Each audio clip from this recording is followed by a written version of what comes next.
Studybell, belajar daring lewat YouTube.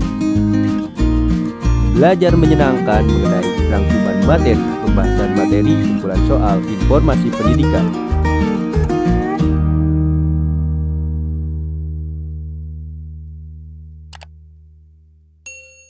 Bab 3. Teks prosedur. Pengertian teks prosedur.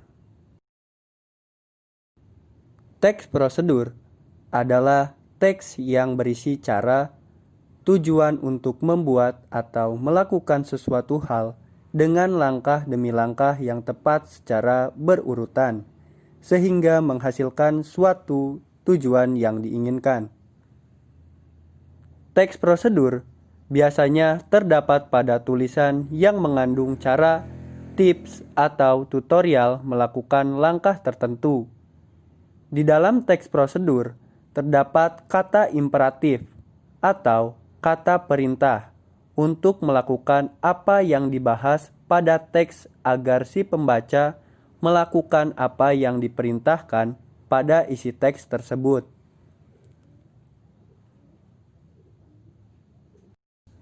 Pada teks prosedur, isi dari tulisannya selalu berhubungan dari awal sampai akhir, dan dari setiap isinya terdapat keterangan-keterangan agar mudah dipahami oleh pembaca.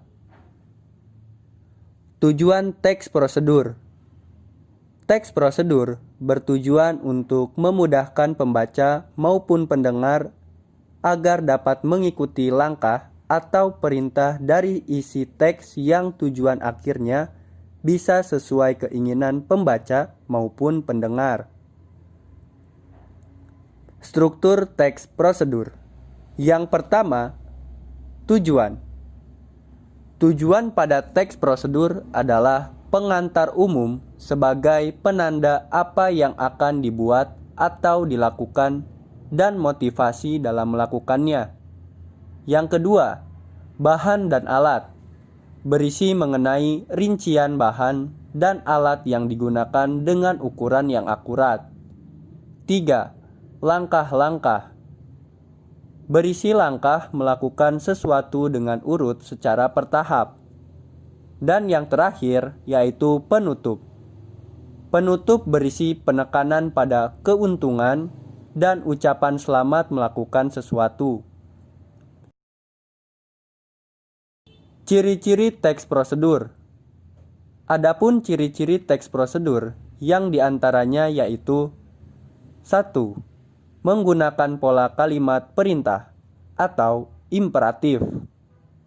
Kalimat perintah merupakan kalimat yang mengandung makna meminta atau memerintah seseorang untuk melakukan sesuatu. Contoh, tolong matikan keran air itu. 2. Jangan membuat ribut anak-anak. 3. Saya minta kerjakan tugasmu tepat waktu. Ciri yang kedua yaitu menggunakan kata kerja aktif. Kata kerja yang memberikan suatu tindakan kepada objeknya, misalnya menyiram, membungkus, melempar, dan lain-lain. Ketiga, menggunakan kata penghubung atau konjungsi untuk mengurutkan kegiatan. Kata penghubung yang menyatakan waktu kegiatan yang hadir dan bersifat kronologis. Contoh, selanjutnya, berikutnya, kemudian, lalu, setelah itu. Yang keempat, menggunakan kata keterangan untuk menyatakan rinci waktu, tempat, dan cara yang akurat. Gunanya menambahkan atau memberi keterangan pada kata lain. Contoh, ibu mengiris lobak menggunakan pisau tajam. Inta menyiram bunga dengan tangki air miliknya. Macam-macam teks prosedur. Teks prosedur sederhana yaitu teks yang berisi langkah-langkah sederhana yang biasanya hanya 2-4 langkah saja dalam melakukannya. Contohnya, cara login Facebook. Lalu yang kedua, ada teks prosedur kompleks. Teks prosedur kompleks yaitu teks yang berisi banyak langkah dalam melakukannya. Contohnya, cara membuat sambal, cara mengajukan pembuatan kartu SIM, cara memperpanjang STNK, dan prosedur pembuatan KTP. Lalu, yang ketiga, ada teks prosedur protokol. Teks prosedur protokol adalah teks yang pada setiap langkahnya bisa diubah, tidak harus runut. Walaupun berubah, tetapi hasil akhirnya tetap sama.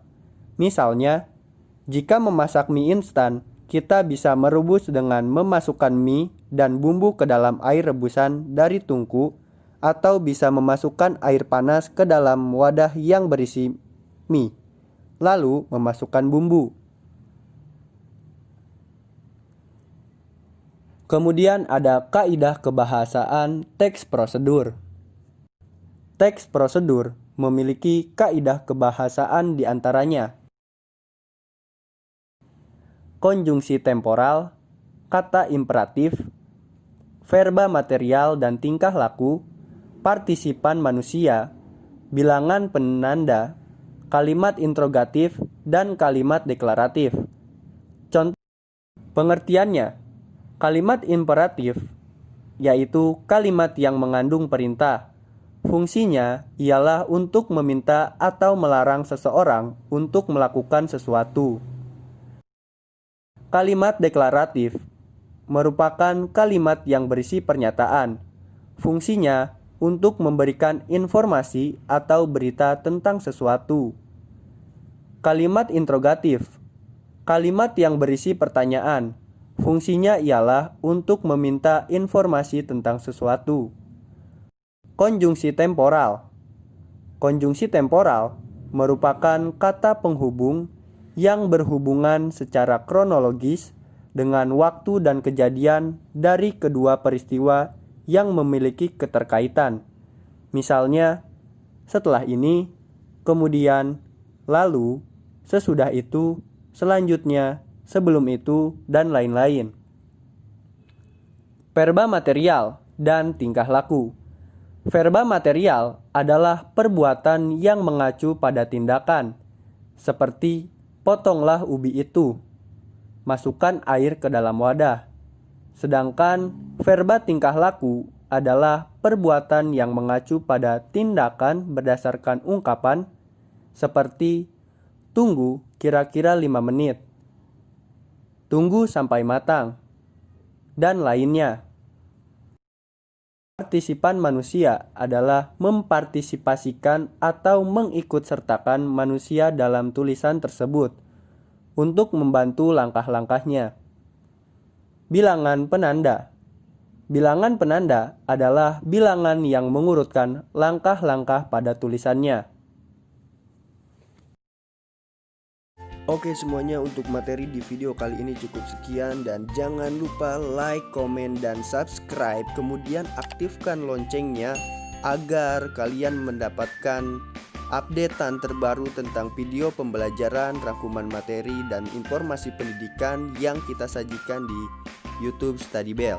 Karena like, komen, dan subscribe dari kalian akan mendukung channel ini semakin berkembang, dan saya akan semangat lagi membuat video-video mengenai pendidikan.